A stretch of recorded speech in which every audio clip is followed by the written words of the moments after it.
In the heart of Ohio, 1976, the small town of Circlville seemed ordinary, quiet, peaceful. But beneath those calm streets, a dark presence was about to awaken. A place where everyone knew everyone, where gossip traveled faster than the mail, and where secrets were supposed to stay hidden. It began with a single envelope. No return address. Inside, block letters spelling out accusations and threats, aimed at Mary Gillespie, a local school bus driver. Soon, others received letters too. Her husband, colleagues, even the superintendent. The writer was everywhere, unseen, watching.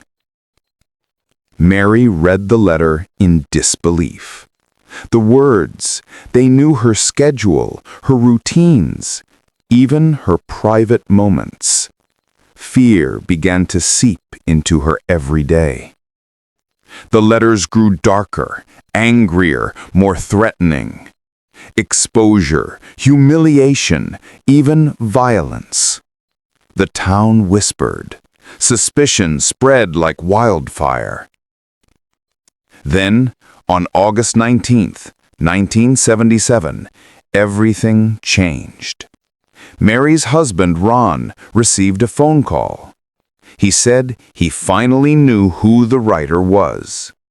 Moments later, he was found dead in his pickup truck. Beside him, a revolver, fired. But questions lingered.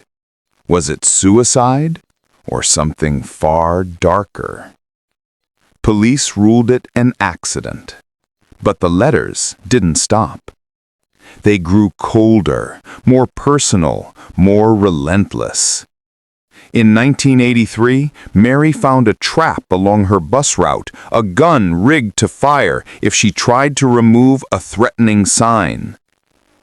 The gun led investigators to Paul Fresher, Mary's brother-in-law. He swore he was innocent, but the evidence said otherwise. In 1984, Paul was convicted of attempted murder. But even behind bars, the letters continued. Dozens of them, same handwriting, same threats. The real writer still free. Investigators were baffled. The handwriting didn't match. Polygraph tests cleared Paul. So, who was the real writer? By the 1990s, the case drew national attention, yet the letters kept coming. Some even warned reporters to leave town, or else. Small-town trust shattered. Neighbors whispered. Friends turned on friends. The writer's identity remained a mystery. Some said it was a neighbor, others a postal worker. Some whispered it was someone in the family, hiding in plain sight. But no theory ever fit. Decades passed. Paul was released. And suddenly, the letters stopped. But the fear never did. Mary lived with that fear for years, haunted but never hopeless. She believed one day the truth would finally be revealed. Circleville's story reminds us, in small towns, secrets don't die, they fester. One unseen voice can control an entire community.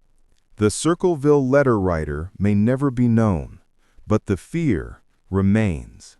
Every word written carried power. Every threat left a scar. Circleville slept, but no one truly felt safe. Every mailbox, every shadow could hide the writer. Even the schools felt the tension. Rumors and fear spread faster than the buses Mary drove. The post office became a symbol of dread. Every letter delivered could be another threat. Local papers printed the story, their headlines screaming warnings, but answers? None. Detectives pored over letters, fingerprints, handwriting, yet every lead vanished. Mary drove her route alone, haunted by shadows and unseen eyes watching from the trees. Every letter, a threat. Every word, a mystery. The sheriff's office turned into a gallery of fear, walls covered in letters, each one a reminder the writer was still out there.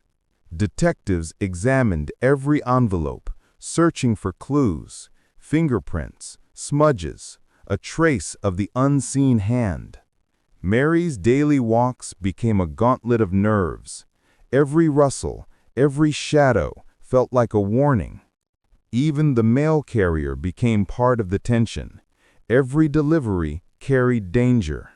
Neighbors whispered about neighbors. Trust crumbled.